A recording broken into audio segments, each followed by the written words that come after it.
పల్నాడు జిల్లా Narasaraopet assembly seat ప్రస్తుతం పల్నాడు రాజకీయాల్లో హాట్ టాపిక్గా మారింది. ఇక్కడ వైసీపీ మరియు టీడీపీ పార్టీలకు సీటు కోసం పలువురు నేతలు పోటీ పడుతుండటంతో అధిష్టానం ఎటూ తెలుసుకోలేకపోతున్నట్లు సమాచారం. ప్రస్తుతం వైసీపీ పార్టీకి సిట్టింగ్ ఎమ్మెల్యేగా డాక్టర్ గోపిరెడ్డి శ్రీనివాసరెడ్డి కొనసాగుతున్నారు. అయితే ఈ దఫా ఈ సీట్ కోసం ఇదే సామాజిక వర్గానికి చెందిన డాక్టర్ గజ్జల బ్రహ్మారెడ్డి మరియు వైశ్య కులానికి చెందిన మరో నాయకుడు కూడా ప్రయత్నిస్తున్నట్లు సమాచారం. అలాగే పట్టణంలో ఇటీవల సిట్టింగ్ ఎమ్మెల్యేపై కొంతమంది అసమ్మతి వర్గం నేతలు సమావేశమయ్యారు.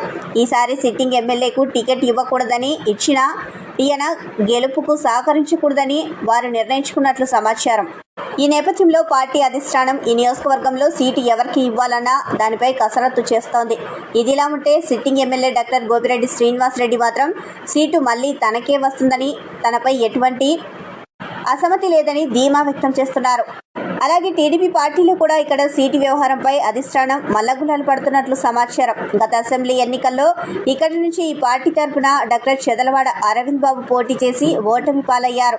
అయినప్పటికీ అప్పటి నుండి ఆయనే పార్టీకి ఇన్ఛార్జిగా కొనసాగుతూ నియోజకవర్గంలో పార్టీని బలోపేతం చేసుకుంటూ వస్తున్నారు. అయితే ప్రస్తుతం ఈ సీటు కోసం డాక్టర్ కడియాల వెంకటేశ్వరరావుతో పాటు మరో ఇరువురు కూడా పోటీ పడుతున్నట్లు వెనుకడే. పొత్తులో భాగంగా ఈ సీటును జనసేన మరియు బీజేపీలు కూడా కోరుతున్నట్లు తెలుస్తోంది.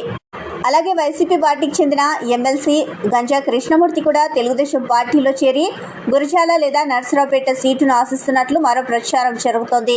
తాజాగా నారా చంద్రబాబు నాయుడు సతీమణి నారా భువనేశ్వర్ని ఇక్కడ నుంచి పోటీ చేయించాలని పార్టీ అధిష్టానం ఆలోచిస్తున్నట్లు మరో వాదన వినిపిస్తోంది.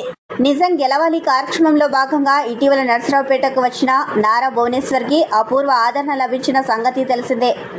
ఏదేమైనా సీటు మాత్రం తనదేనని డాక్టర్ చెదలవాడ అరవింద్ బాబు గట్టి నమ్మకంతో ఉన్నారు. ఇదిలా ఉంటే రెండు పార్టీలకు చెందిన పార్లమెంట్ సీటు అభ్యర్థులు పి అనిల్ కుమార్ యాదవ్, లావు కృష్ణదేవరాయలు మాత్రం ఈ సీటు గురించి ఇంకా ఎటువంటి వ్యాఖ్యలు స్పష్టంగా చేయకపోవడం గమనార్హం.